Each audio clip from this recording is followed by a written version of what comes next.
We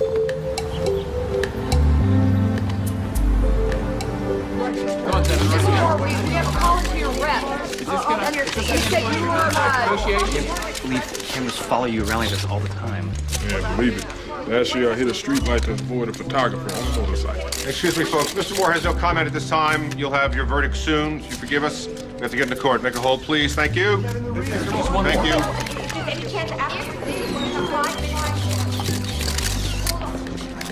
I'll see you in there. Mr. Gilmore? Last chance, McBride. $2 million and we drop the case. You're only asking the court for $2 million. Why wouldn't I take my chances with Judge Ho? Because this way your client gets to keep his reputation. But I wouldn't worry about Tevin Moore's reputation. Seems to me it's your client with the dubious credibility. I take it that's a no.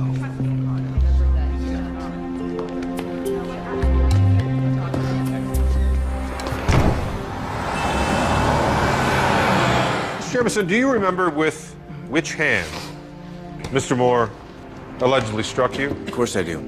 It was his right hand. Pretty strong man. Break your cheekbone with just one punch. He is the NBA's leading rebounder. So you clearly recall getting hit with Mr. Moore's right hand. Objection. Asked and answered. Mr. McBride? Your Honor, I'm just trying to make sure we're all on the same page. Overruled. But get to the point. Yes, ma'am. Pretty nasty bruise. Must have hurt. Yeah. It's been a couple months and it still bothers me. You know, I went to Rise Bar just to talk to the staff, see what they remembered about that night. You know, like a lot of places in LA, they just love to hang celebrity pictures behind the bar. I came across this photo of Mr. Moore and the bartender, coincidentally taken just about 10 minutes before the alleged assault. Do me a favor, tell the court what you see on Mr. Moore's right hand. It's the league championship ring. No, nowhere in your testimony is there reference to Mr. Moore removing his ring. He must have had it on when he hit me. Really? So Mr. Moore hit you hard enough to fracture your cheekbone, but not hard enough to break the skin on the surface of your face with a ring made of solid platinum and a 5-carat sapphire? I don't really understand the question. Your Honor, would you please take note of the size of the ring on Mr. Moore's hand? Also, please take note that Mr. Jamison does not have one laceration on his face from that ring. Now, the bartender at Rise is prepared to testify that Mr. Moore had only one drink before leaving the bar to fetch his cell phone from his car, that he was gone no more than 2 or 3 minutes. Does that timeline seem correct to you? It all happened so fast. I'd say that's about right. He's also prepared to testify that you and your brother were cut off, asked to leave the bar. I also talked to the valet staff, none of whom had any recollection of you being injured or in any pain when they brought your car. They do remember you being so inebriated that they refused to give you the keys to your car and called you a cab. Now, we will admit that Mr. Moore did refuse to give you an autograph, as it is a well-known fact that he only signs autographs for children. We're big fans. He can't sign one autograph? It's not like we're going to sell it on eBay. Isn't it also true that you were so belligerent in your pursuit of an autograph that Mr. Moore had to push you out of the way just to get to his car? He didn't need to push me. You left the bar with no visible injury at 11:30 p.m. You didn't seek medical attention until the following morning. Now, isn't it more likely that you and your brother concocted a plan to punish Mr. Moore and line your own pockets at the same time? Tevin, how does it feel to be vindicated? You know what? I'll let you take this one. I'll catch you later. Thank you. Thanks. One question at a time, please. Tell us how you're feeling. Good. Are you sure you're awake enough to drive? We can make up the couch for you. Sue will be fine, really. He'll be home before you can find the extra blankets. Still, will you call me when you get there? Just so I don't worry. Already the mom. Thanks, honey. Good night. Good night. Your wife worries too much. She can't help it. She's a worrier. She's good at it. Now that I'm back from the Gulf, she's going to need something new to worry about. Might as well be you. Gee, thanks. Just make sure she takes it easy, huh? Stress isn't good for you, baby. I love you. Love you back.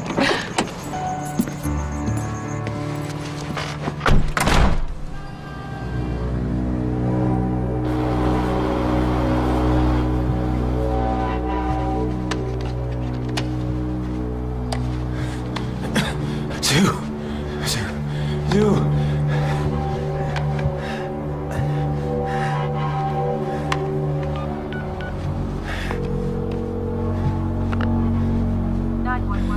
Tom.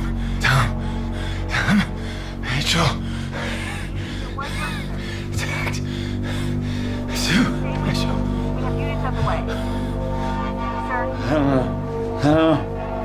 Sir, I'm having a difficult time understanding you. Sir, is your wife hurt, sir?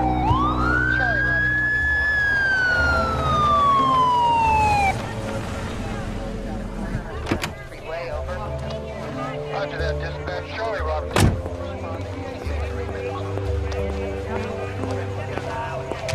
Nothing to see here, folks. Pierce, what do we got? Tom and Sue Mitchell, former Marine medic, and his wife stabbed. The husband appears to have been struck with a blunt object.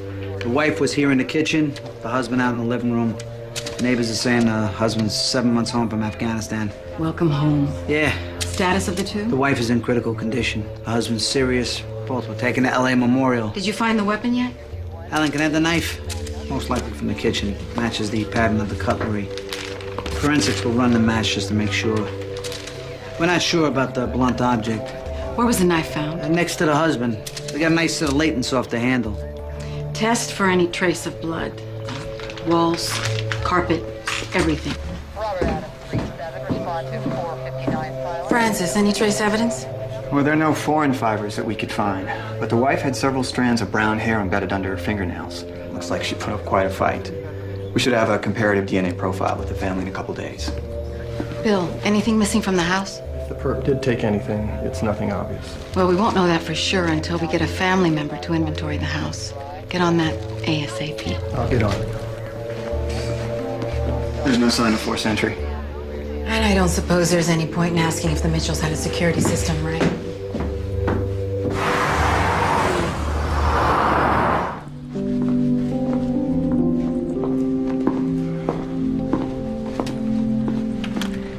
I saw the new truck. Boy, being a lawyer for the little guy sure pays a lot more than it used to. Well, as much as I would love to think you came by to reminisce about old times.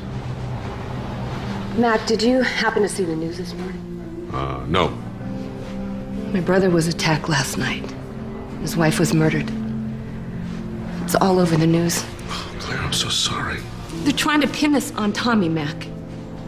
I just found out that they were expecting a baby. Claire, have the police charged him with anything? Not yet. Do they have any evidence against him? No. What about motive? None. Let's go talk to your brother. Come on.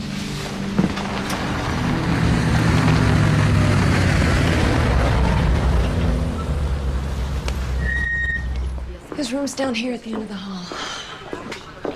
Hey, you know when I want to talk to him alone. Mac, you can't get me out of the room. He's my brother.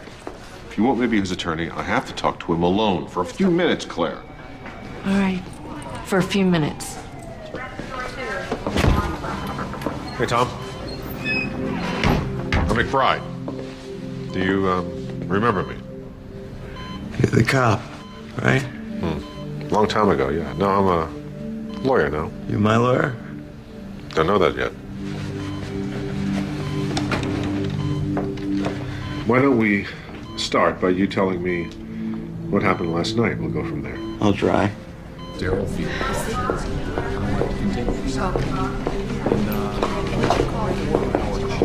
You're not welcome here, Roberta. Welcome or not, I'm doing my job. Yeah, well, Tom's talking to McBride right now. You're gonna have to come back later. I'll get to Tom in a minute. In the meantime, I need to ask you for a DNA sample. Excuse me? It's standard in a case like this. We need to be able to exclude DNA at the crime scene. And suspects. You know that, Claire. And I'm a suspect. Tom places you at the house last night, so yes, you are a suspect. Now, the sooner you give us the DNA sample, the sooner I can rule you out. Right? All right. I remember walking Claire out to her car after dinner to say goodnight to Sue. I wasn't tired. So to the living room, had a beer, watched Letterman. I must have fallen asleep because I don't remember anything past his monologue. What happened next?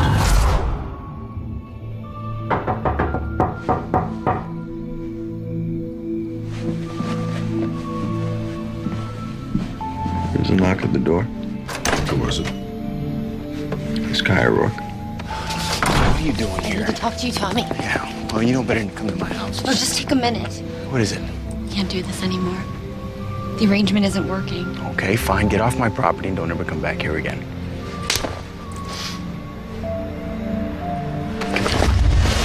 And then she left? I thought so.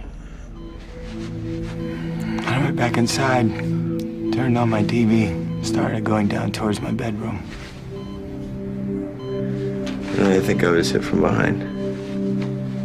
It's the last thing I could remember before making the 911 call. Who was Kai O'Rourke? Father General Rourke, one of my commanding officers.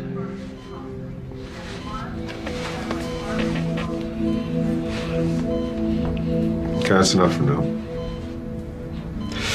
But when I come back, I want to know why Kai O'Rourke was at your house in the middle of the night.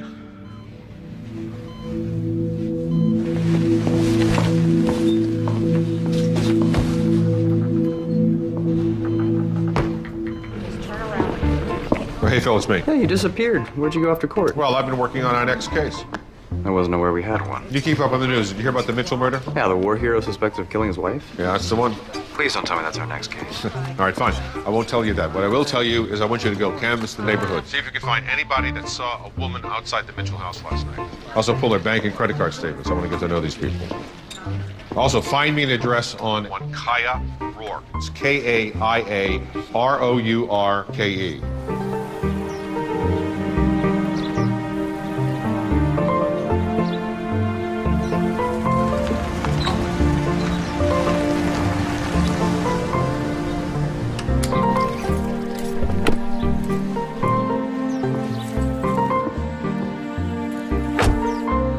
Well, I would like to first thank you for seeing me, General Rourke. Oh, please. Call me Dwight.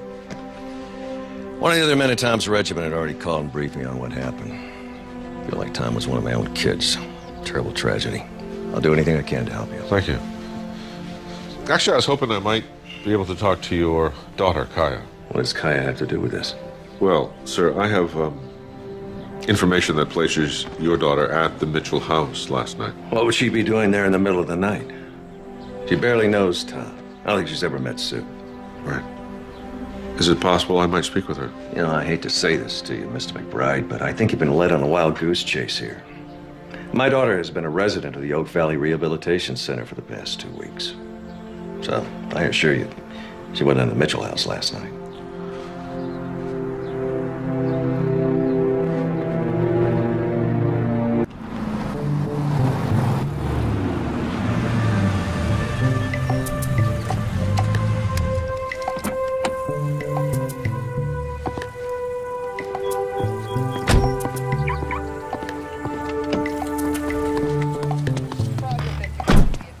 Can I help you, sir? Yeah, I'm Phil Newberry. I'm counsel representing Tom Mitchell. Forensics is still combing through the crime scene. The property hasn't been released to the family yet, so until it is, I can't let you in. All right. Thanks.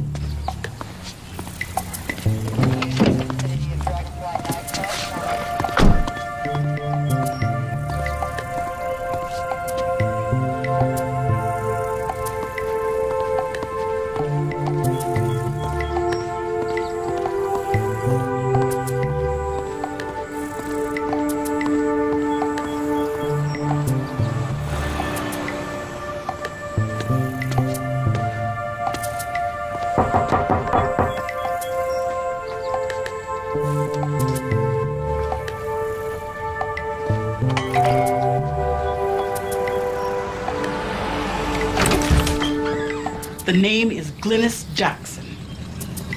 I saw you across the street. You didn't need to knock. I was hoping to talk to you about the Mitchells. So talk.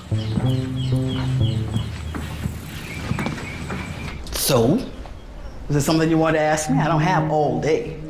I noticed that you have a direct view of the Mitchells' house. Did you see anything last night? It was the middle of the night. Most respectable folks aren't up at that hour. So I take it that's a no? I don't like to tell tales. I try to keep to myself.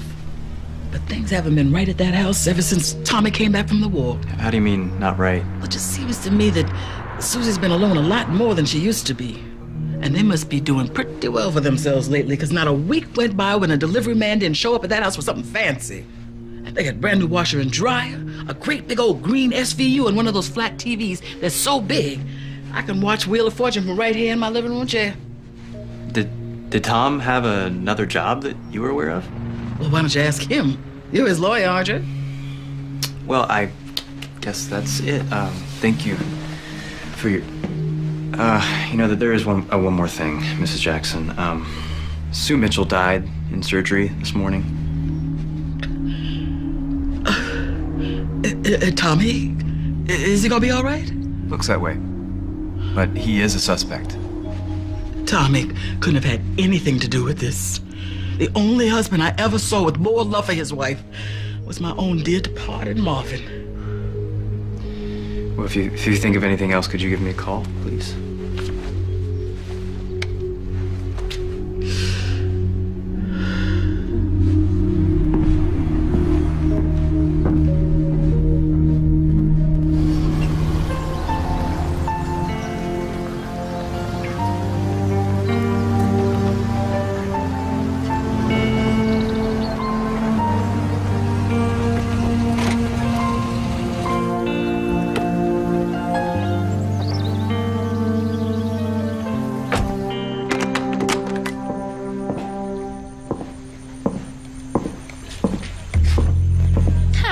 Checking in?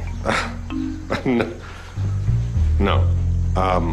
I would like to speak to a Kaya Rourke. I'm sorry, sir. Our guests are not permitted to have visitors in the first 3 weeks of their retreat. They're on a strict schedule of meditation and treatment that doesn't allow for outside stimuli. Retreat? I was under the impression that this was a rehab center. We prefer not to label our guests. If you'd like to leave Miss Rourke a message, I will be sure she gets it. Oh, no message. Could you tell me how much longer she has on her sentence? It looks as though Miss Rourke will be accepting visitors again in about a week. I hope to see you then. Ooh, can't wait.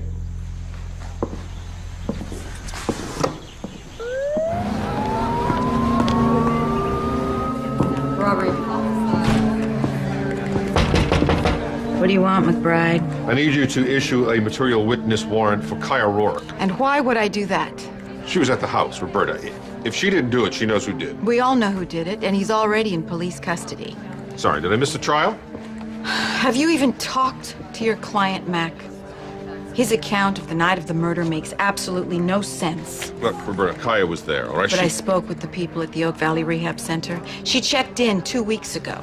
So what, you think that Tom Mitchell just pulled some name out of a hat? No. I'm saying he's using any means necessary to draw attention away from himself. Smart move, blaming a drug addict.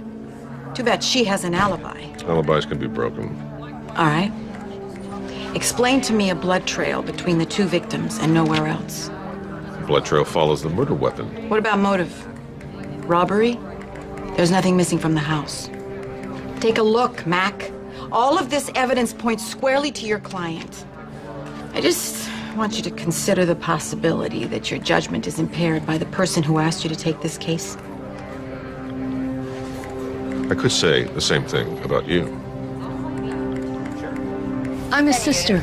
I just need to get in there and get a few pairs of pajamas for the hospital. I'm sorry, ma'am, but until the police release the scene, everything in that house is evidence. I've been with the LAPD for 19 years, officer. I'm well aware of the procedure. Well, then you know I can't let you in. Excuse me? Excuse me. Yes. I overheard you say you were Tom's sister. I'm Phil Newberry. I work with, Mac, right? I'm sorry, I'm just not having a whole lot of luck here today. Sounds like you're doing about as well as I am. Listen, I could have Mac give Roberta Hanson a call at the precinct. Maybe she could help you out. Good luck. Roberta's not going to bend any rules for me, honey. Are we talking about the same Roberta Hanson? You must be on her good side.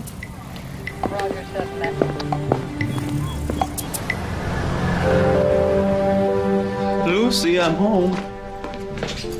Met your friend Claire outside the Mitchell house. She seems nice enough. Uh-huh. What's up with her and Roberta? You got wind of that, did you? Well, I'll tell you a tale. A long time ago, I was still on the force. We had this informant, a real lowlife, and he accused Roberta of taking a bribe. Claire, as the IAB shrink, had to make a determination if Roberta was capable of doing such a thing. Claire ruled against her. Almost cost Roberta her badge. It worked out in the end. I mean, the informant confessed that he was lying. The department issued a formal apology to Roberta, but she never forgave Claire. It's over 10 years ago. So do we have any eyewitnesses? 30 neighbors. Nobody saw a thing. How'd you make out? They didn't. Kai Rourke, our only suspect, seems to have been in a rehab for the past 2 weeks. No, the evidence points to our client.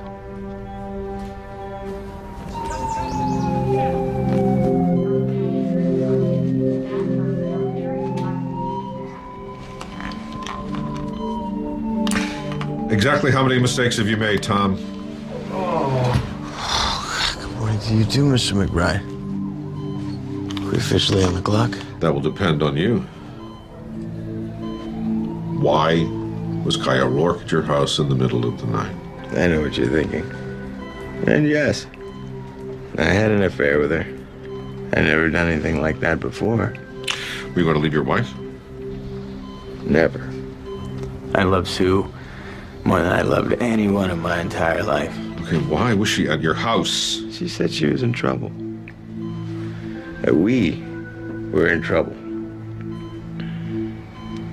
She kept trying to talk to me about it for days. And I just kept putting her off.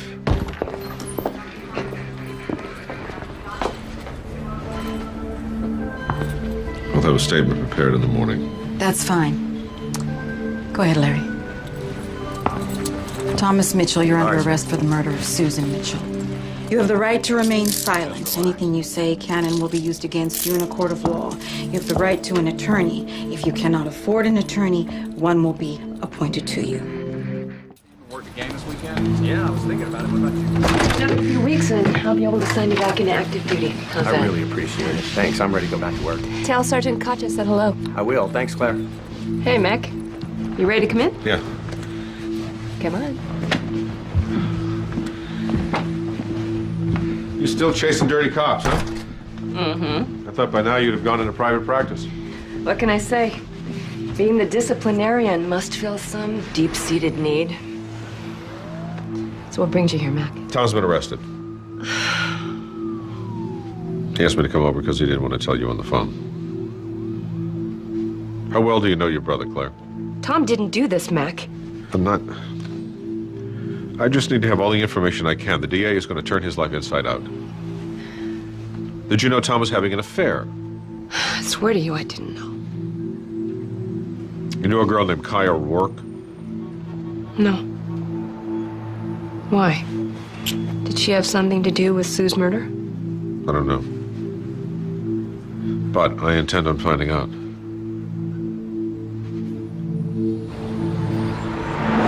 Listen, I appreciate your help. I'll call you back when I have more details. Yeah. Thanks for stopping by, Francis. I take it the DNA results are in? Ran the hair under the wife's fingernails against the entire family. I've yet to find a match. We've also tested most of the extended family and the neighbors. There's no indication that the hair came from any person in the family circle. Is it possible that the hair could have come from casual contact with a stranger? In this case, no. Those strands were embedded under Susan Mitchell's nails. I stand by what I said at the crime scene. That woman put up a fight. But there were no defensive wounds on the husband? Not a single one. Doesn't it strike you as odd that the wife fought back but the husband didn't? If you believe that he was knocked unconscious, then no. That's a question, isn't it? Oh, did we ever find what he was supposedly hit with? Nothing we found in the Mitchell house was a match. Do you have any good news for me? The only prints we found on the knife were Tom and Sue Mitchell's. And aside from the immediate family, there were no unexplained fingerprints in the house. Which leaves us where? Foreign DNA at the crime scene. McBride's gonna love this. Thanks again, Francis. Sure.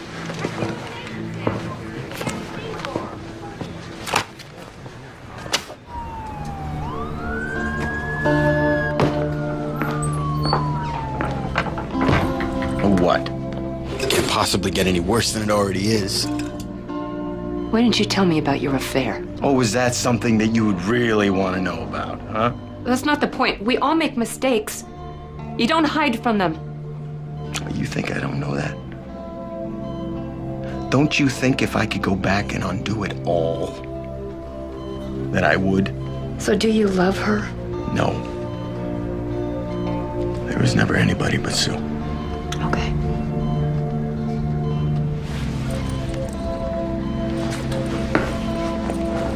No more secrets, okay?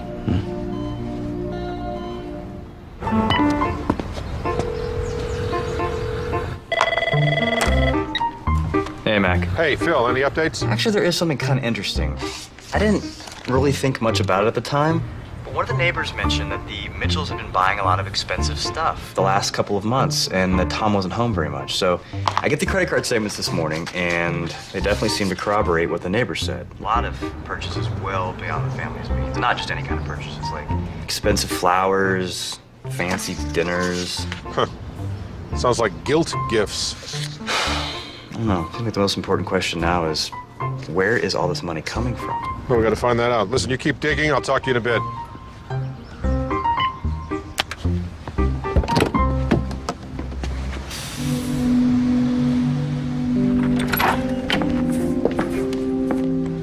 Thought I might find you here. Well, hi. Come, join me. Well, I just happened to pass by Chen's on my way home, and I wondered if it's still your favorite restaurant. Cannot believe you remembered that. Of course. So what are you doing? Prowling around this time of the night? I just didn't feel like going home yet. Actually, in my profession, it's what we shrinks like to call classic avoidance. The longer I stay out, the longer I can avoid dealing with what's really bothering me. You know, if there was any more I could do. Thanks. I just still can't believe this is happening, Mac. For 19 years, I've worked with men who saw the most horrific crimes. I counseled them through their anguish, their guilt. And all that time, I never imagined what they were really going through. I'm his older sister, Mac. I spent my entire life protecting him and defending him. Right now, I'm having a hard time doing either one of those.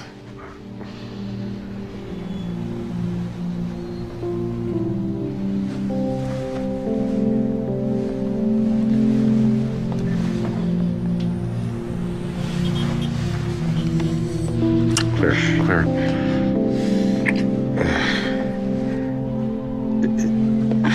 If I wasn't defending your brother, that's always been our problem. Bad timing. Excuse me. Really bad timing. Hi, Roberta. McBride.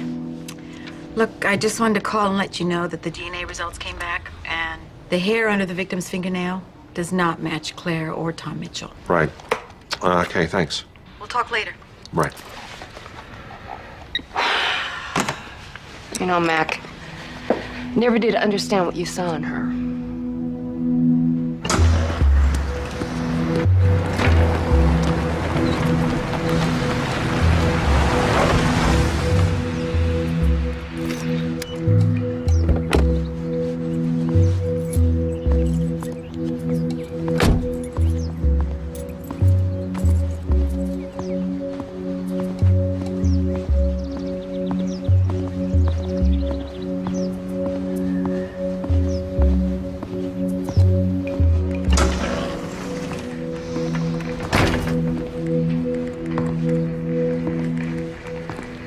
Hi.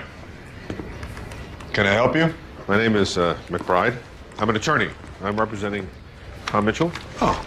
I was hoping I might be able to talk to a few of his coworkers. I'm Pete McCabe. Tommy worked under me for 8 years.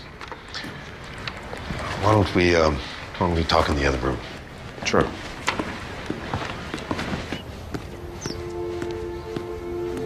I'm not sure how much help I can be. Well, can you tell me something about Tom?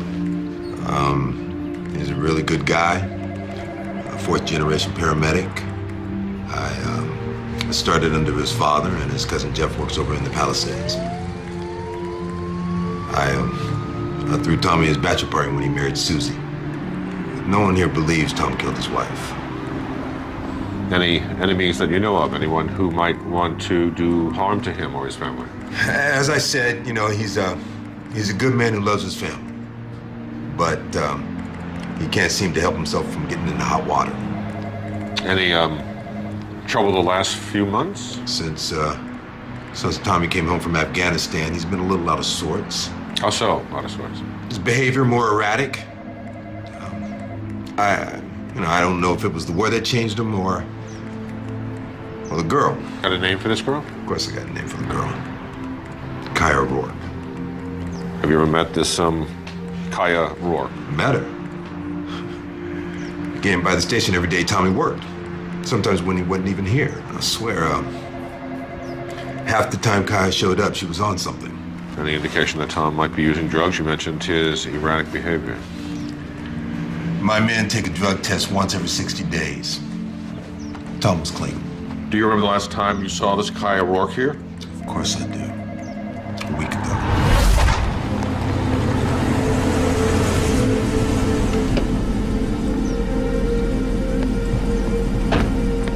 What do you want, Kaya? I need to talk to Tom. He's busy right now. I'll tell him that you came by. Tell him I'm here and he'll want to talk to me. Was she always so insistent on seeing him? No, she was different that day. I'm not leaving until I see him. Come on. I told you not to come here anymore.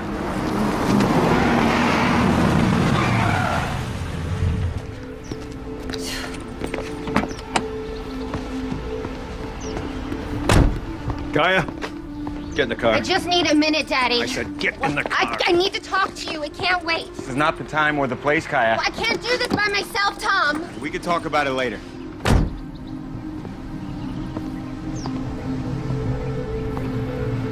I'm not gonna say this again, Mitchell. Stay the hell away from my daughter. You've caused enough problems already. What do you think she meant by, can't do this alone? What does it usually mean? You sure you saw her here a week ago? Absolutely certain. It was the last day Tom worked before the murder.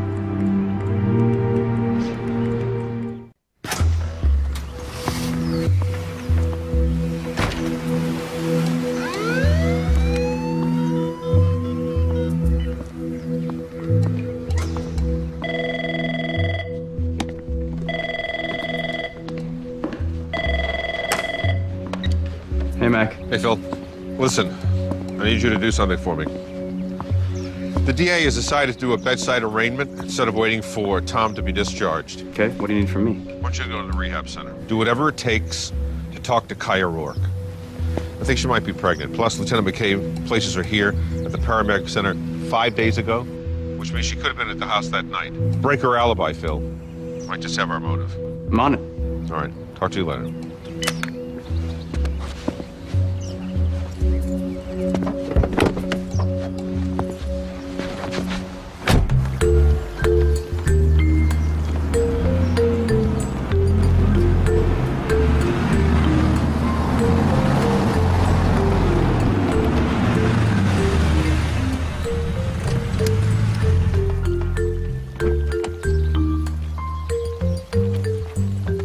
Hey.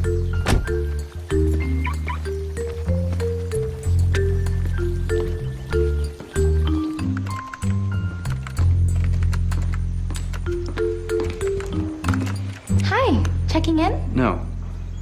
Actually, I'm looking for one of your patients. Here at Oak Valley, we like to refer to our residents as guests. All right, well, I'm looking for one of your guests then. Her name is Kaya Rourke. It seems Miss Rourke is very popular these days. Unfortunately, she'll be unable to receive visitors for another week. Look.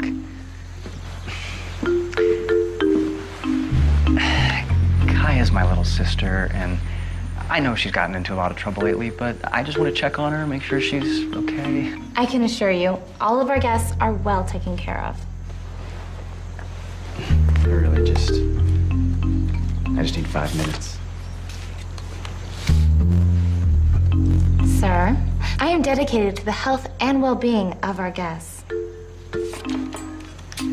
Oak Valley caters to an elite clientele who are accustomed to a certain level of discretion.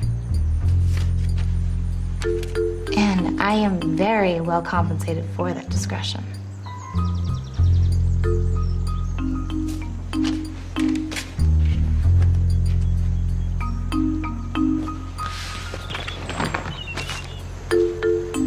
Just about time for my coffee break.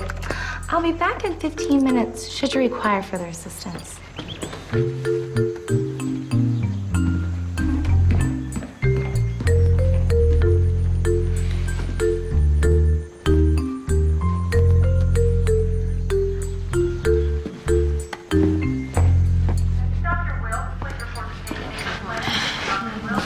Thank you. You're welcome. I'm glad when this arraignment's over. Right. Well, bedside arraignments aren't that usual, but I really don't expect any curveballs. Really? No curveballs, huh? Detective Hansen, to the best of my knowledge, there's no police procedure that requires you to be here today. I am here as the representative of the LAPD. I need to issue a statement to reporters after the arraignment. The arraignment hasn't started yet. To me, that says you don't need to be here. I need to view the proceedings to give an accurate statement.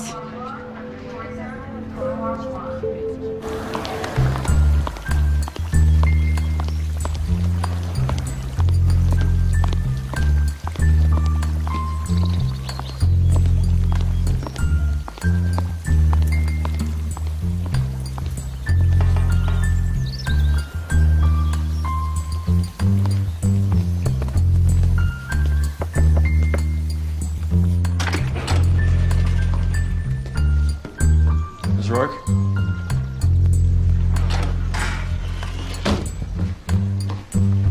Mr. Rourke.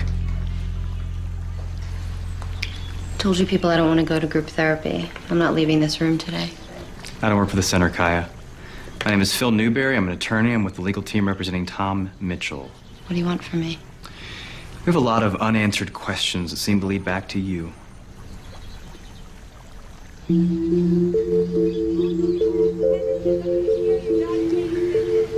When did the affair with Tom start? I met him through my dad. It was only supposed to be a one-night stand, but we kept in touch. It didn't get out of control until he came home 7 months ago. Tom's wife know about the affair? How would I know? The better question is, why should I care? Here's why. An innocent woman is dead, and the prosecution is going to use you as Tom's motive for killing his wife. Were you at Tom's house the night of the murder? Yes, I was there. I went to break it off. The affair had gone on long enough, and the relationship obviously wasn't going anywhere. He was never going to end it with Sue. What time was that? Around midnight. I waited until after I thought she went to bed. See, Tom says that you hit him, knocked him out. Claims it's the last thing he remembers before calling 911. I hit him all right. I slapped him right across the face. I was only there 5 minutes. When I left, he looked just fine to me. Why would your father say that you were here the night of the murder? It's bad enough his daughter's a junkie. He wasn't about to add murder suspect to that list. You pregnant, Kaya? That'd be perfect, wouldn't it? One more life for me to screw up. I'm done answering your questions. Just leave me alone.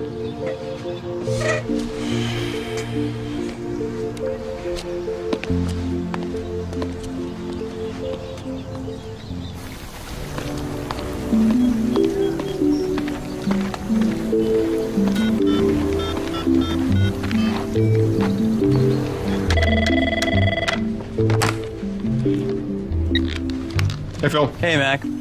I just got in to see Kaya. Very good. What'd you find out? Well, turns out Tom wasn't lying. Kaya was there, only she claimed she went there to break things off, and he was perfectly fine when she left. Right, so she says. Maybe you should give Roberta a call and have her pay our suspect a little visit. Yeah. Tell you what, why don't you call Roberta and ask her to do that for us? All right. Great. Thanks. I'll talk to Roberta. Detective Hansen. Hey, Roberta, it's Phil. Hey, Phil. What can I do you for? Just had a very interesting conversation with Kaya Rourke. Not you too, Phil. Yeah, listen, Roberta. Kai was at the Mitchell house the night of the murder. And how do you know this? Because she just told me.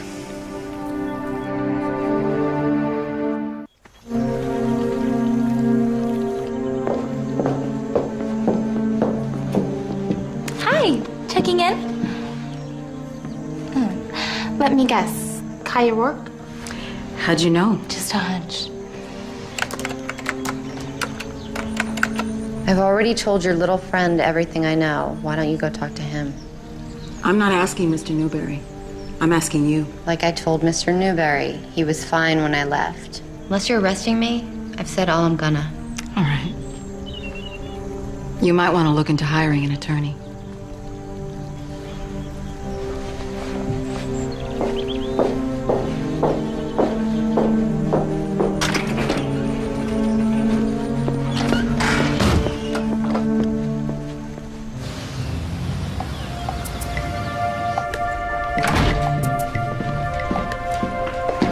What's up, bro? Can I get your autograph?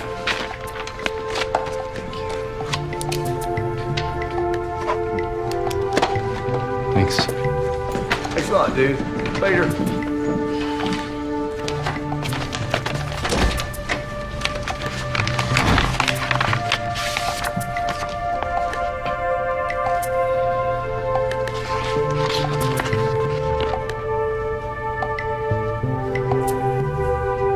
Where does a paramedic get this kind of money?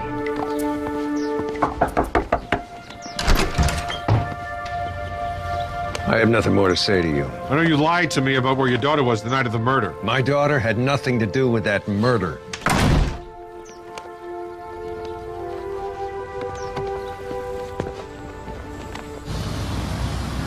I didn't exactly lie to you, Mr. Newberry, but I didn't want people to think I was a gossip. I really do just try to keep my nose out of other people's business. I'm not one to meddle. Oh, you're just in time. McBride, this is Mrs. Glynis Jackson. She's one of the neighbors of the Mitchells. She lives right across the street. Uh-huh. How do you do? How are you? Very well, you can call me Glynis. Okay. Before we get started, can I get you a cup of coffee? Oh, honey, my stomach's jittery enough as it is. The last thing I need is coffee. It angers up the blood. I'm sorry I wasn't forthcoming the other day, but you never know who you can trust these days. I've lived on that street for 38 years, Mr. McBride. And in all that time, we've never had a break-in. First, the tragedy with Tom and Susie, and then last night, someone came looking for me. I can't prove it, but I know what I know. There was someone outside of my house last night. Did you call the police? Well, of course I did. But not before I gave that intruder a good what for. I know they were coming around trying to shut me up to keep me from telling what I saw the night of the murder. Not an easy task, I would think. Phil tells me that he talked to all the neighbors and no one saw anything. Have you been listening to me? I'm here to make amends. Yes, ma'am. Sorry. Go ahead. Now, you know, Mr. McBride, I'm not one to tell tales. Oh. But I heard a pretty nasty argument going on down at the Mitchells. I've known Susie and Tom since they got married, and I've never seen them fight about anything. What exactly did you see? It was dark. I'm always telling Tom to leave his porch light on at night. He never listens. I recognized Tommy's voice, but I'd never seen the woman before. What did she look like? Blonde. Even in the dark, I could see that hair. I tried to go back to my program, but I heard a car screeching down the street. Did you see someone drive away? No, by the time I turned around, the street was empty. But I saw the strangest thing happen next.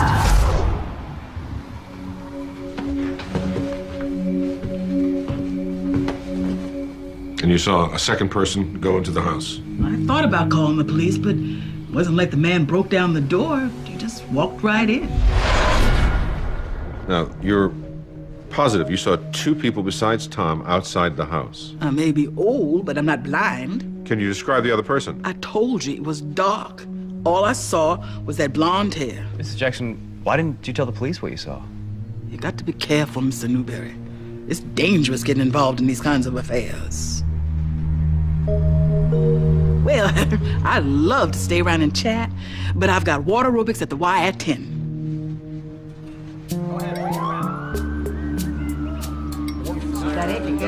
Thanks, sir.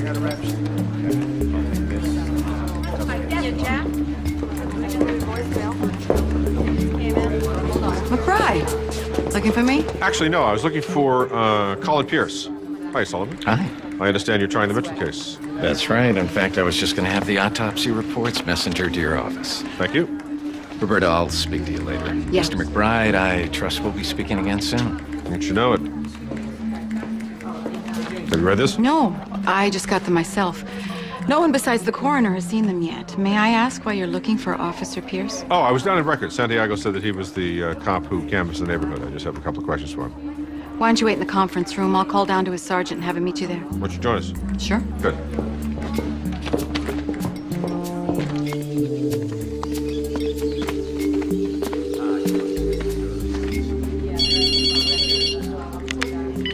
Hi, Phil, make it quick, would you? We got a problem. Kaya checked out earlier this morning. Great. All right, when I'm done here, I'll run over to the general, see if he knows anything. I want you to go back to the office and continue digging through the family's finances, all right? I gotta go. I'll call you back. You wanted to see me? Yes, thank you very much. My name's McBride, and I'm representing Tom Mitchell. I was hoping I might ask you a few questions. Sure, I'd be happy to answer your questions, Mr. McBride. Thank you, Officer Pierce. Sure. Do you recall a woman named Glynis Jackson? Glynis Jackson? She lives in the house that's directly across the street from the Mitchells. Oh, the older woman, yeah. She talks a lot. Yes, she does that. Well, she was in my office this morning, strangely enough, saying that she saw two people outside the Mitchell house the night of the murder. I interviewed everyone within a 4-block radius. Not a single person reported seeing anything suspicious. There was a domestic disturbance call reported a few minutes before the attack, but that was resolved before the units arrived. Right. And trust me, I'm not in any way questioning your report. I guess I really just want to know your opinion of Ms. Jackson. She did talk a lot, but there was no mention of possible intruders. In fact, I think I asked her that very question. Right. Good. Well, thanks. Sure. Thanks a lot. Pleasure. And if you could think of anything else, would you give me a call? Now, to tell you the truth, part of me wishes that Mrs. Jackson was right about the two people. Then I wouldn't be left with that image of a husband killing that poor pregnant woman. Right.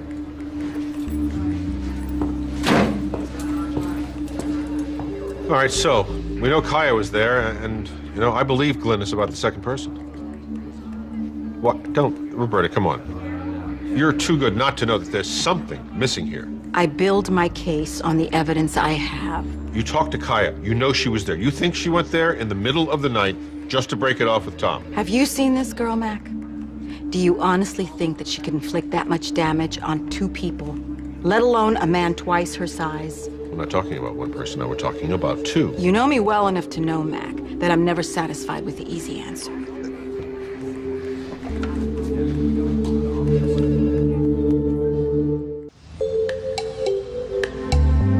Okay, Jesse. Here it is. Tom came home from Afghanistan the first week of December. For the months of November and December, the Mitchells' average monthly balance was around $3,200 a month. Most of that was spent on bills, leaving less than $200 in the account at the end of the month. Yeah, makes sense for a paramedic. By June, their balance has increased to nearly $10,000. $10,000. So the question is, how is it that in December there was barely enough left over for dinner and a movie, and by June, we're spending $3,000 on a flat screen TV? Say that again. I'm not going to tell you again, get off my property. General, I need to speak to your daughter, and I think you know where she is. Well, I don't. Even if I did, I wouldn't tell you. I am not leaving until you talk to me.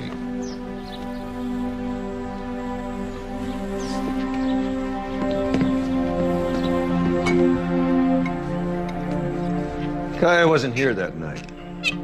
Supposed to be in rehab, like I said. But both you and I know she wasn't. Center called me about 11:30. Informed me that Kaya had missed her bed check. And you knew just where to find her? Of course I did. Well, it wasn't too difficult to run her to ground. Just toot around in that ambulance driver's neighborhood. I knew she'd turn up. It's like a bad penny. But what are you gonna do? When it's your kid? Kaya?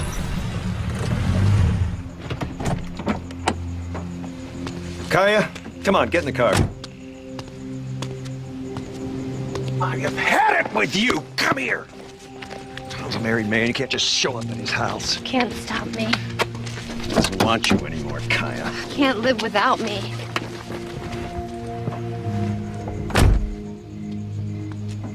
Did she tell you what happened at Tom's house? No. Took her back to the rehab center, and that whole ride, I don't think she said a single word to me. It wasn't until later I learned about the murder. You do realize, sir, that places you at the scene of the crime. My anger's at Tom Mitchell, not Sue. I had no reason to hurt her. We have an eyewitness that says they saw a man go into the Mitchell house. Don't know anything about that. Just know it wasn't me. Your daughter was the last person to see Tom before the attacks. Now, if she did not stab him and his wife, I believe she knows who did, and she's protecting that person. Oh, I have no idea who that could be. Take that.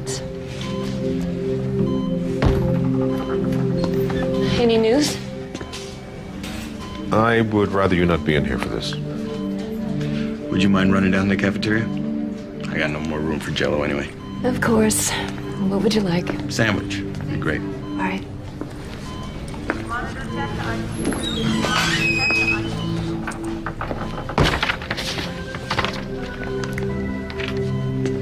You want to tell me how you started dealing drugs? Living in Los Angeles isn't cheap. By the time I went to the Gulf, we were already having financial problems. We had my reserve unit called up, and we were forced to live on a Marine salary. By the time I got back, we were 20 grand in debt. I soon knew we were having trouble. But she never knew how close we came to losing the house. When I met Kaya, she was supposed to be there visiting her father. But really what she was doing was using military planes to bypass customs. In Afghanistan, she had cheap access to opiates and an easy way to smuggle them back into the country. Nobody suspected a thing, and we were having an affair. I never got involved. I knew what was going on, but not until my family and my home were at stake. It was only supposed to be a one-time thing. It was more money than I'd ever seen in my life. And you got greedy. Why was Kaya really there that night? That's just it. I don't know. It's almost like she was there to check up on me. I can't do this anymore. The arrangement isn't working. Okay, fine. Get off my property and don't ever come back here again. She wasn't talking about the affair, though, was she? I don't know. All I know is that I wanted her gone. Come on. All right. Look, if it was about the drugs, do you have any business problems lately? No. Business was great, in a matter of speaking.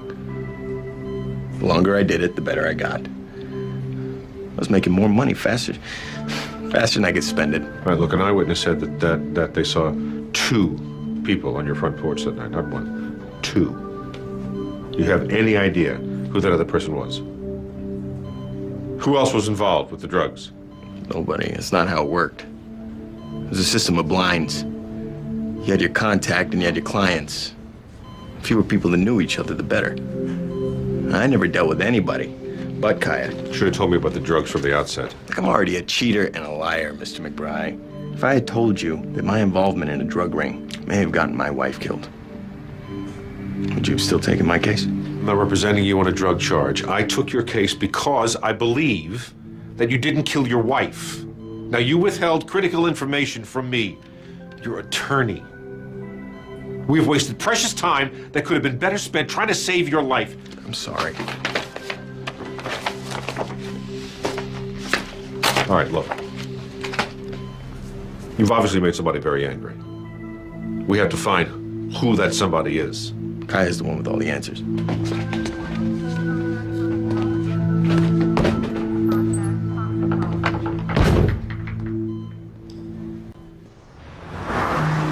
Question. What do you think the chances are that Glynis will be able to ID the general as the person outside Tom's house? What makes you think it was the general? We got a bigger problem. I pulled Glynis's police report on her intruder. The responding officer said that her back gate was locked from the inside. So she's not being stalked, she's paranoid. Just because you're paranoid doesn't mean they're not after you. Kai O'Rourke is the only one who can tell us what happened. And how do you suppose we find her? You were praying man. I am now. Officer Pierce, were you the first to respond to the crime scene? Yes. I was about 10 blocks away from the Mitchell residence when I got the call from dispatch. I responded immediately. And what did you find when you entered the residence? I found the front door unlocked. I found no sign of a forced entry. I found Sue Mitchell in the kitchen and Tom Mitchell in the living room. What was the family's condition upon your arrival? Mrs. Mitchell had a faint pulse. Mr. Mitchell was unconscious but breathing. What did you do next? Oh, while I waited for backup and the paramedics, I attempted to resuscitate Mrs. Mitchell. Just to clarify, you found no evidence of forced entry at the Mitchell residence? No, I did not. No further questions for this witness. Your witness, Mr. McBride? Thank you, Your Honor. So there was no evidence of forced entry? Objection. Officer Pierce has just testified to that effect. Sustained. Would you expect to find evidence of forced entry with an unlocked front door? Not necessarily. It's possible the perpetrator entered through that door? It's possible. I suppose so. Thank you. No more questions of this witness at this time, Your Honor? The witness may step down. How long have you worked with Tom?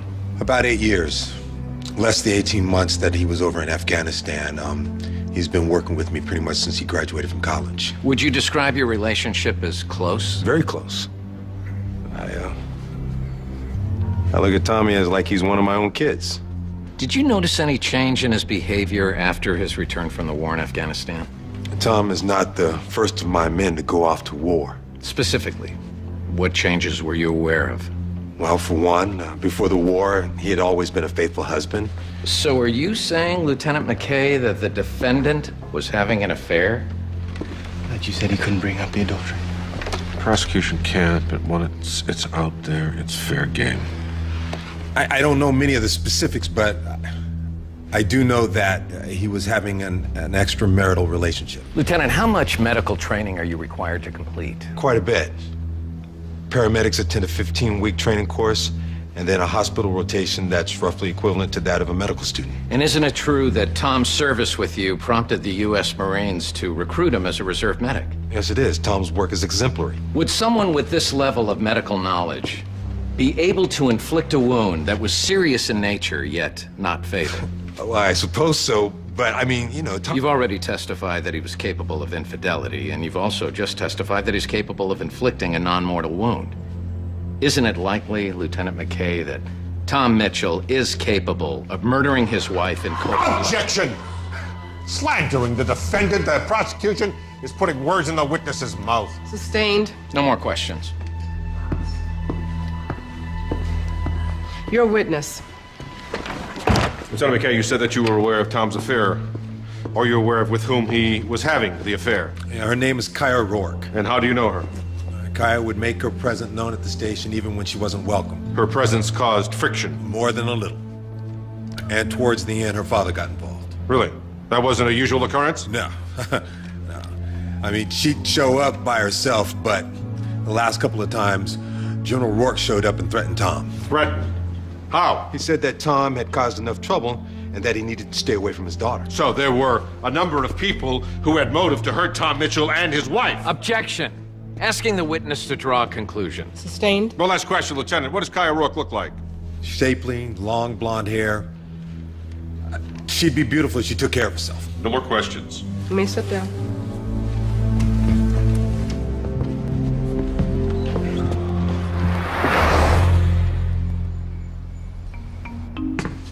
Oi, that was a bad day.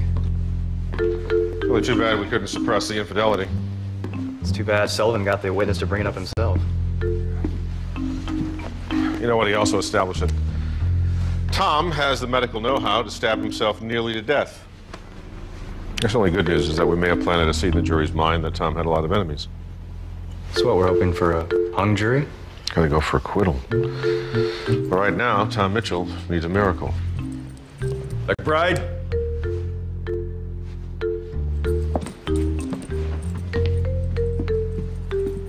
Oh, you are good. Detective Hanson, can you detail for us the nature and severity of Tom Mitchell's wounds? Tom Mitchell suffered a single stab wound, which resulted in a collapsed lung and internal bleeding. He also sustained a serious blow to the head. By comparison, can you describe Susan Mitchell's wounds? Mrs. Mitchell suffered 2 stab wounds, either of which would have been fatal. So the most helpless victims sustained the most serious injuries. Objection. Prosecution is characterizing the victim. I apologize, Your Honor. Sustained. Did you locate the knife used to stab Tom and Susan Mitchell? Yes, we recovered it from the floor next to the defendant. And we found several matching knives in the kitchen. Were you able to recover any fingerprints from the knife? The only prints belonged to the victim and the defendant. No further questions. Mr. McBride, your witness. Thank you, Your Honor. Detective Hanson, you testified that Tom Mitchell received a head wound. Did you ever recover the object with which he was hit? No, we did not. In all your years as a homicide detective, have you ever seen anyone who was able to self-inflict serious stab wounds and then a blow so hard that it would cause unconsciousness? In my experience, no. If Tom Mitchell had not regained consciousness and called 911, is it possible that his wounds would have been fatal as well? As he was bleeding internally, a difference of 10 minutes could have been fatal. And as far as the fingerprints found on the knife, it's not unusual that the only prints found on common household objects would belong to the owners, is it? No, it is not. Thank you. No further questions, Your Honor. Mr. Sullivan, Prosecution rests, Your Honor. witness is excused. Mr. McBride, your first witness. Defense calls Glynis Jackson. Hello, Mrs. Jackson. Hello. Mrs. Jackson, can you tell us where your house is located in relation to the Mitchell home? You've been there. It's right across the street. Our living rooms look right in on each other. Were you at home the night of the murder? I most certainly was. I was just finishing up an episode of Touched by an Angel and I dozed off. Seen that one a couple of times before. I was sitting in my Barker lounger at the window. Did something wake you up? As a matter of fact, something woke me right up. I heard some hollering across the street at Tommy's house. And by Tommy, do you mean the defendant, Tom Mitchell? Yes, sir, I do. Mrs. Jackson, can you tell the court in detail what it is that you saw when you looked out your living room window? I saw 2 people standing in front of Tommy's house. First, there was a skinny young blonde girl with a whole mess of hair. She was fighting with Tommy, and then she ran off. A few minutes later, I saw a man walk right into the house, dressed in dark clothes. Had you seen the woman before? No. I tried to give a description to Mr. McBride, but I never saw her from the front. All I really saw was the hair and the man walk into the house. Did you call the police when you saw these 2 people in front of their house? It didn't seem like there was any need for that. It appeared that Tommy knew the woman and the man walked into the house like he belonged there. I try not to get involved in other people's business. Besides, after that, there wasn't even any more yelling. Next thing I remember, there were sirens and cop cars everywhere. Thank you, Mrs. Jackson. You're very welcome, young man. No more questions. Your witness, Mr. Sullivan. Mrs. Jackson, how can you be certain you saw 2 people? I know what I saw. Wasn't it dark across the street? Of course it was dark. It was after midnight. So you expect us to believe that you were woken from a sound sleep and instantly you were able to look across a darkened street and see 2 people in front of the Mitchell home? That's what I said, isn't it? Are you calling me a liar? No, ma'am. I'm merely suggesting that I myself would find it very difficult to make such an identification, let alone someone of your age. I may be old, Mr. Sullivan, but I'm not blind. Even in my age, I don't even need reading glasses. So you are absolutely positive that you saw two people outside the house the night of the murders? As certain as I am that right now I'm staring down one pompous blowfish of a lawyer. No further questions. Witness may step down. Defense calls Kaya Rourke to the stand. Ms. Rourke, what is your relationship with Tom Mitchell? I don't know that I would call it a relationship exactly, but we did have an affair. How long does the affair last? It's not like I mark the dates off on any calendar, but I'd say about a year. I see. How did you two first meet? In Afghanistan while I was visiting my father. Is that your only reason for visiting the Middle East? Yes. It's not exactly Club Med. Isn't it true you were actually there to smuggle drugs back into the United States to sell them? I don't know where you get your information, Mr. McBride. Answer the question, Miss Rourke. No. I do not sell drugs. Weren't you recently a resident at the Oak Valley Rehabilitation Center? I use drugs. That doesn't mean I sell them. Do I look like I need the money? Do you recall an incident that happened about 5 days before the murder at Tom Mitchell's place of employment? Your father threatened Tom Mitchell and then had to cart you off. Vaguely? I have an affidavit from Lieutenant McKay, Tom's boss, and he states that he heard you say to Tom, "We've got to talk. Can't wait. I can't do this alone." Do you recall that conversation? I may have said that. I say a lot of things. What couldn't you do by yourself, Kaya? The events of that afternoon are pretty hazy. I can barely remember what I said, let alone what I meant. Were you at the Mitchell house the night of the murder? Yes. Now, you told my associate, Mr. Newberry, that you went there to break it off? Yes. I'd had about enough of Tom. Did you go there alone? Of course I did. We heard testimony earlier from a neighbor across the street. She says she saw you, and then a few minutes later, a man in dark clothes enter the house. Would you like to consider revising your testimony, Ms. Rourke? Certainly I don't have to remind you, you are under oath. And believe me, a federal prison is not nearly as cushy as a 5-star rehab center.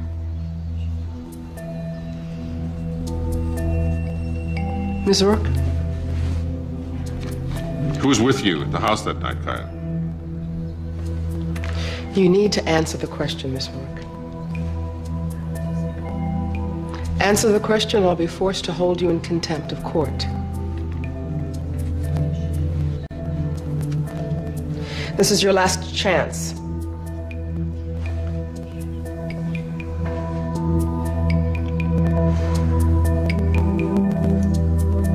I have no choice but to hold you in contempt, bailiff.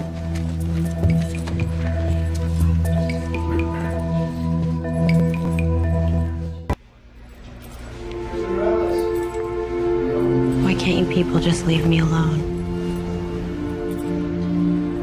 I'm going to ask you to do something for me, Kaya. I want you to tell Mr. McBride here the truth.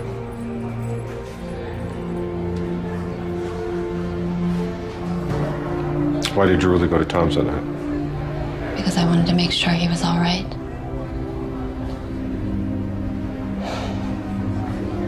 I started selling drugs to pay for my habit. But I got out of control and I couldn't make money fast enough.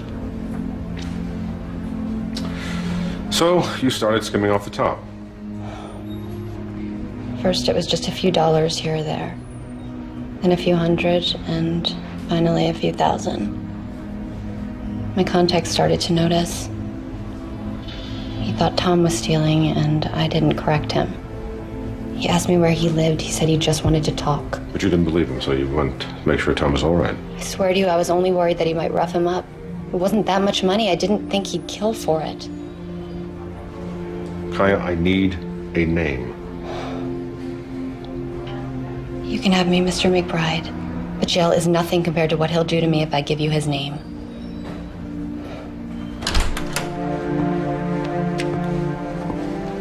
Can I talk to you for a minute? Of course. I appreciate you bringing Kaya in. There's no way she's going to tell you who she was with that night. You sure you don't know who it is? No. I tried to find out for months. And whoever it is, she's more afraid of them than she is of jail. Why don't you guys let me testify? No, Tom, you can't. Ah, Tom. Unless you can tell us who Kaya brought with her to your house that night, no good can come from you testifying in open court. Look, I need everyone to know how much I love Susan. All they need to know is that you didn't kill her. No. No way, Tom.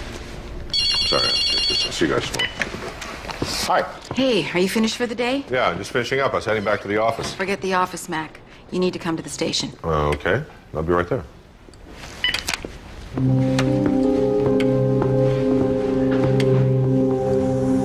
Your first witness, Mr. McBride? Yes, Your Honor, defense recalls Officer Colin Pierce to the stand.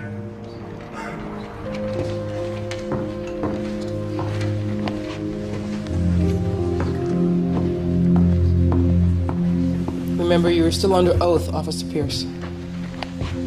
Officer Pierce, when you responded to the call from dispatch, did you enter the residence alone? Yes, I did. Why didn't you wait for backup? I didn't feel I was in any immediate danger, and I knew that lives were at stake and time was of the essence. Is it usual protocol to enter a possible crime scene unaccompanied by backup? No, we generally wait for a backup unit and enter together.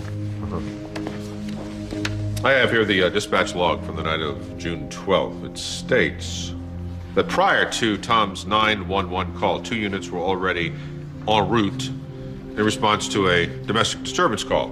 And by the time Tom had made his 911 call, the units would have been only a couple of minutes away. I'm aware that I broke my protocol by not waiting for my backup unit, but like I said, lives were at stake. Testified that upon entering the residence, you attempted to resuscitate Susan Mitchell. Why not Tom Mitchell? Objection. Officer Pierce's job performance is not on trial here. Your Honor, competence of the first responding officer is absolutely central to this case. Overruled. You may proceed. So why didn't you try to resuscitate Tom Mitchell? I didn't have a chance. I'm only one person. I saw 2 victims, and from what I could see, the defendant was still breathing. By the time I gave Mrs. Mitchell CPR, my backup unit had arrived. In our first conversation, you said that you were left with the image of this poor pregnant woman. Is that an accurate recollection of your comments? That is. I'm curious as to know, though, how you became aware that Susan Mitchell was pregnant. At the time of our discussion, the autopsy report had not been released, and at 3 months, she wouldn't have been showing. Tom told me. Did he? When did Tom tell you that?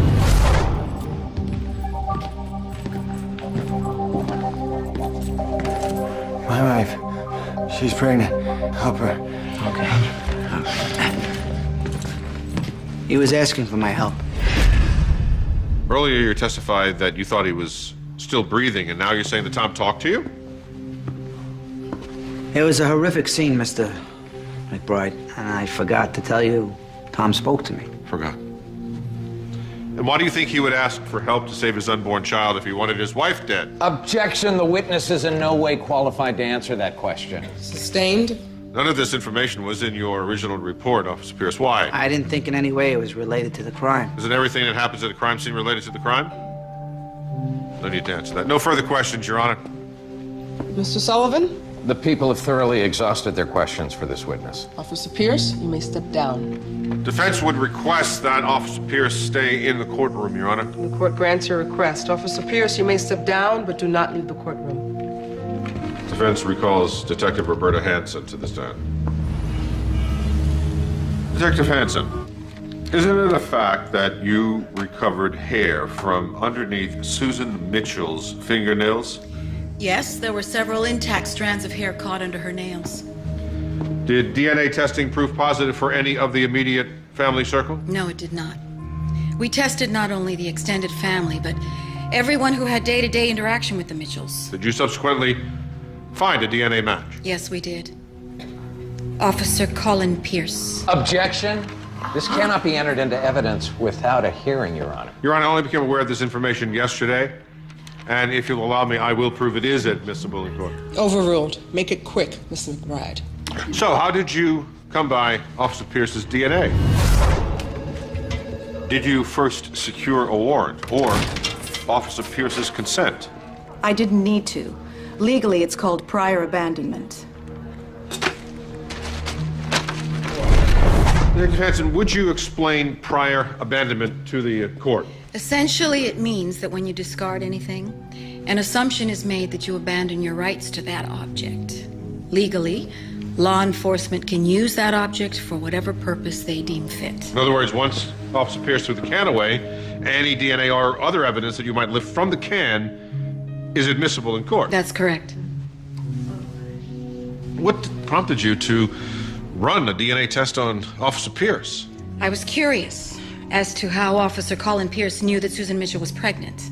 I myself hadn't yet opened the autopsy report. Thank you. No further questions. Mr. Sullivan? Detective Hanson, Officer Pierce earlier testified that he attempted to resuscitate Susan Mitchell. Is it possible that in the process, his hair became trapped under her fingernail? It's possible, yes, Thank you. but not very likely. Forensics determined that the strands were embedded, which almost always indicates a struggle. No further questions. The witness is excused. Defense calls Colin Pierce to the stand. Your Honor, where is this going? Officer Pierce is not on trial here. And how many more questions can Mr. McBride invent to distract the jury? Your Honor, I promise you, Colin Pierce relates directly to proving Tom Mitchell's innocence. This had better be the last time, Mr. McBride. I assure you there'll be no need of a further line of questioning after this witness testifies, Your Honor. Then proceed. Officer Pierce, you know Kai O'Rourke? I never seen him before yesterday in this courtroom. I think you have. I don't know what you're talking about. Sure you do. Isn't it true that you, Kai O'Rourke, and Tom Mitchell are all part of a drug ring that operates here in Los Angeles? Absolutely not. And isn't it also true that you were Kai O'Rourke's liaison in that drug ring? I just told you, I don't know who she is. So you never called her on your cell phone? You don't have access to my cell phone records. I haven't abandoned those. That's true. But I do have access to Kai O'Rourke's.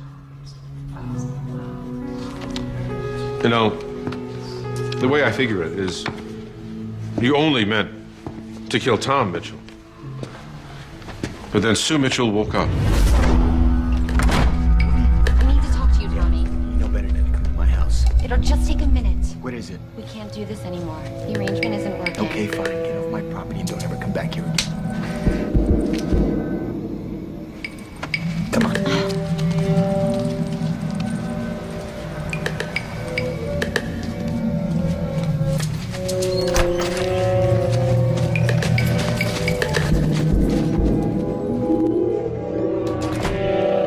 Anticipate that the argument between Tom and Kaya would awaken Sue Mitchell.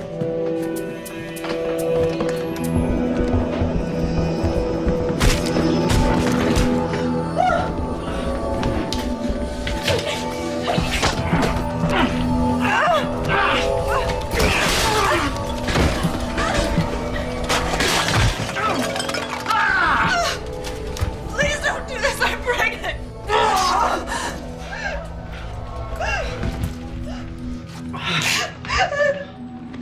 Tom Mitchell didn't tell you his wife was pregnant. She did. At first I thought maybe you intended to let Tom live so that you could frame him for the crime. Any available unit, domestic disturbance, 2100 block of Maple Street. 1 out of 6, we are on route north.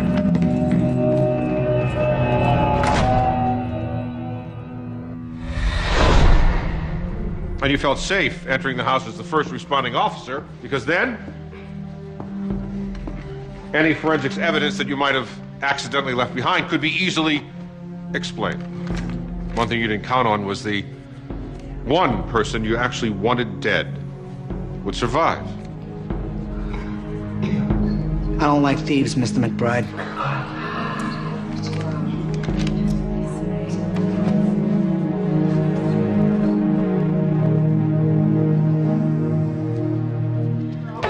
All right, everybody. Plenty of time for questions later.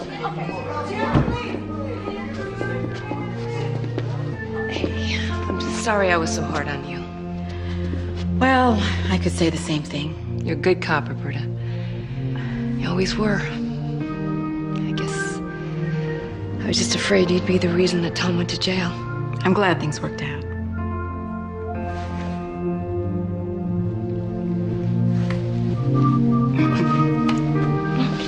So, come on, let's go. It's over.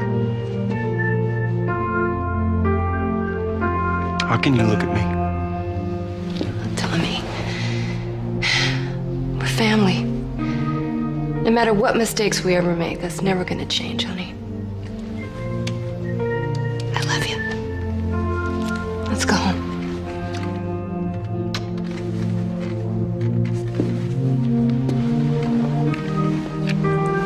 Thank you.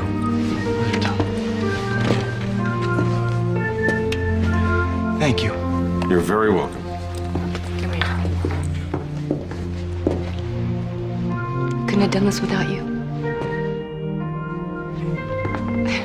Come here.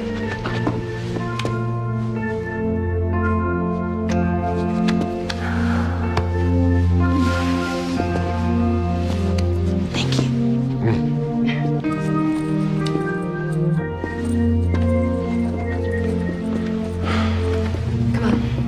I love you, but you give me gray hair. I love you too. I'll go help them with the reporters. All right. No comment.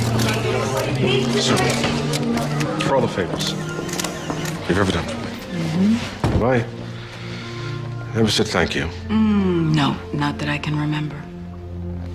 I really have to work on that. You do that. What would you say to dinner? I would say that I've got to get back to work. You know something, Mac? What? I never did understand what you saw in her. Rain check? Sure.